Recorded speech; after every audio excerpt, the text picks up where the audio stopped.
The waiting game for Aaron Rodgers' decision on his NFL future is ongoing. And any perceived clue is quickly dissected. The latest piece of speculation linking the four-time MVP to the Pittsburgh Steelers came in the form of a report that he had joined a prestigious golf club in the Pittsburgh area.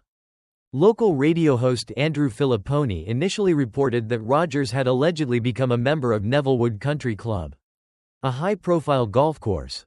Given Rodgers' well-known passion for golf and previous off-field indicators, such as reportedly ordering a Pittsburgh Pirates misplaced series hat earlier in the free agency period, this report was quickly interpreted by some as a strong sign that a move to the Steel City was imminent. However, that specific rumor has since been challenged. KDKA's Richie Walsh countered Filipponi's report, stating he spoke directly with the president of Nevillewood Country Club, who confirmed that Aaron Rodgers has not, in fact, joined their club, although they would welcome him if he were to sign with the Steelers. Despite this particular report being debunked, the constant speculation highlights the anticipation surrounding Rodgers' decision. The Steelers' quarterback room currently consists of Mason Rudolph, Skylar Thompson, and rookie Will Howard, and the team has reportedly been patiently waiting on Rodgers. Steelers president Art Rooney II has previously expressed a degree of confidence that Rodgers is leaning towards Pittsburgh, but has also indicated the timeline is up to the veteran quarterback. With OTAs scheduled to begin on May 27, the window for Rodgers to potentially join a team before significant offseason work is narrowing, keeping the rumors and the search for any definitive sign alive. Even if the latest reported clue didn't pan out, Tampa Bay Buccaneers rookie Desmond Watson is quickly becoming a feel-good story in the NFL.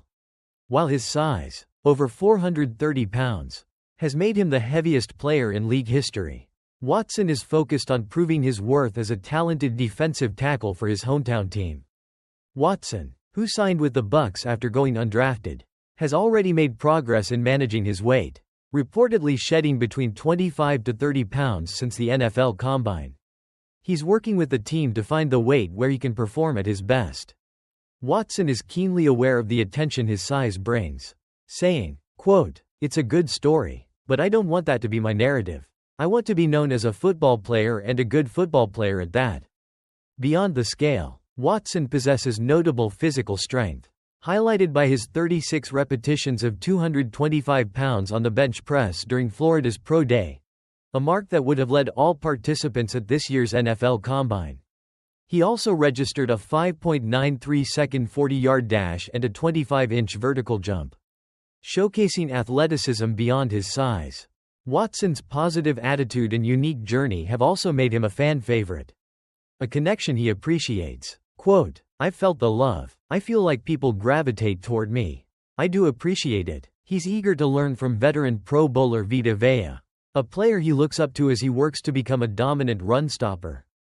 Even in college, Watson provided memorable moments, including a reluctant but celebrated 1-yard carry at fullback in his final collegiate game. Quote, "It was special. I felt like to finish off my college career. I had to give people what they wanted to see." While Buccaneers coach Todd Bowles notes Watson still has a long way to go, focusing on improving his endurance to stay on the field for more plays. The early signs of his talent, dedication, and connection with fans suggest Desmond Watson is well on his way to creating a narrative defined by his play, not just his historic size. A sudden development in New Orleans has shifted the outlook for the Saints' offense. Veteran quarterback Derek Carr announced his retirement on Saturday, citing a shoulder injury that would have required surgery. This decision accelerates the timeline for rookie Tyler Shough, the 40th pick in the recent NFL draft, to potentially take the reins. While coach Kellen Moore has stated there will be an open competition, Shough is widely seen as being in pole position over Spencer Rattler and Jake Haener, largely due to his draft position as a high pick by the new coaching staff. Shough, at 25 years old and set to turn 26 early in the season, brings a level of maturity and experience from his 7 collegiate seasons that is uncommon for a rookie. He's expected to onboard the playbook and command the huddle with more readiness than a younger first-year player. However, despite his age, extensive injuries limited his college pass attempts, meaning he hasn't had significantly more game action than some younger prospects. The strengths Shough does possess are intriguing for Moore's offense. He boasts an impressive arm, particularly on deep throws, capable of dropping the ball into challenging windows. This pairs well with speedsters like Rashid Shaheed. His 6 feet 5 inches frame and ability to throw on the move provide Moore with a full menu of concepts. However, Shough's struggles under pressure are a significant concern. He tends to bail early to avoid sacks, and his accuracy can suffer dramatically when hurried or forced to throw off platform. This weakness could potentially cap the ceiling of the offense. Regardless of Moore's scheme, looking at the rest of the Saints roster, the presence of a dynamic pass-catching back like Alvin Kamara suggests the offense could lean into screens and checkdowns. With young tackles and receiving options who excel downfield, a run-heavy approach complemented by deep play-action passes, potentially using Shough as a moon ball launcher, as the article suggests, seems like a plausible strategy to protect the offensive line and leverage Shough's arm talent. Ultimately, the Saints' offense in 2025 will likely be a reflection of Kellen Moore adapting his versatile scheme to Tyler Shough's specific strengths and, critically, finding ways to mitigate his weaknesses, particularly when facing pressure. The NFL draft may be over, but the questions surrounding quarterback Shedeur Sanders' slide to the 5th round continue. Adding fuel to the fire is a recent report detailing a pre-draft meeting with the New York Giants that was allegedly so contentious. It has reportedly sparked threats of legal action if footage were to be released. Sanders, ultimately drafted by the Cleveland Browns, had been projected by many to go much earlier. Following the draft, various theories emerged about his fall, including speculation about his interviews with teams. One report from Jonathan Jones suggested Sanders may have intentionally sandbagged some interviews to avoid certain teams. However, a specific account from Albert Breer sheds light on a reportedly difficult meeting with the Giants and head coach Brian Daboll. According to Breer, Daboll tested Sanders by presenting him with an offensive install, essentially a portion of the playbook, that intentionally included errors to see if the prospect would identify them. Sanders reportedly failed to catch the mistakes and was called out on it, allegedly leaving him pissed by the tactic. This suggested a potential lack of preparation on Sanders' part. The severity of this particular interaction was further emphasized by a post from Wesley Steinberg, who claimed that the footage of the meeting between Sanders and the Giants is reportedly so bad that both the Cleveland Browns, his new team, and the Sanders family have allegedly threatened legal action if it is ever made public. If these reports are accurate, it paints a concerning picture regarding Sanders' preparation and attitude during the pre-draft process, potentially explaining some of his draft day tumble and raising questions about his transition to the professional level. Jacksonville Jaguars top draft pick Travis Hunter is quickly becoming a fan favorite, not just for his exciting two-way play, but for his seemingly genuine character off the field. A recent encounter on a flight has gone viral, showcasing the young star's polite and humble demeanor. The incident came to light through a Facebook post by Sandy Hawkins Combs, who happened to be seated next to Hunter on a flight departing from Denver.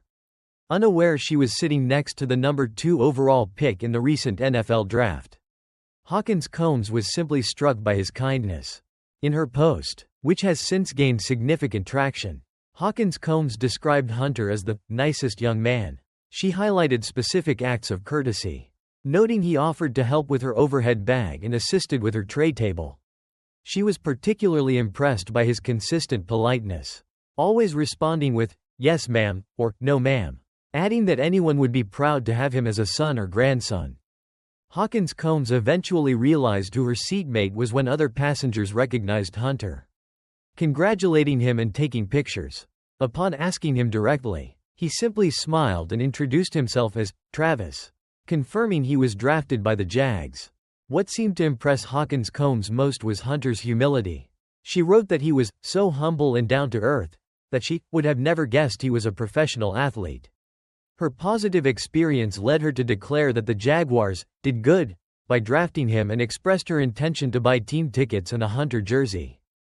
The story paints a heartwarming picture of the soon-to-be 22-year-old, suggesting that beyond his undeniable talent as a two-way player and his reported academic success in college, Travis Hunter possesses a character that is resonating positively with the public as he begins his NFL journey. New Orleans Saints quarterback Derek Carr's decision to retire on Saturday, prompted by a shoulder injury, came with a notable financial component. According to reports, Carr and the Saints reached an agreement that involved the veteran quarterback forfeiting a significant sum of money. Under the terms of the agreement, Derek Carr will reportedly walk away from his $30 million fully guaranteed salary for the upcoming 2025 season. In exchange, he was allowed to keep the $10 million roster bonus he had already been paid in March. Additionally, the Saints reportedly agreed not to pursue the recovery of any prorated portion of the $28.5 million signing bonus he received when he signed his contract in 2023. This arrangement effectively served as a trade between Carr and the Saints, allowing both parties to find a middle ground.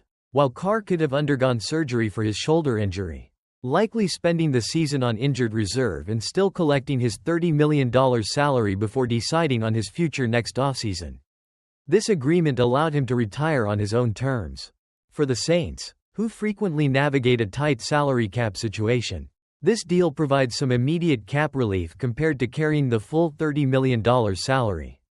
However, the team is still left with substantial dead cap charges related to Carr's previous contract, amounting to $13.2 million in 2025 and $35.6 million in 2026.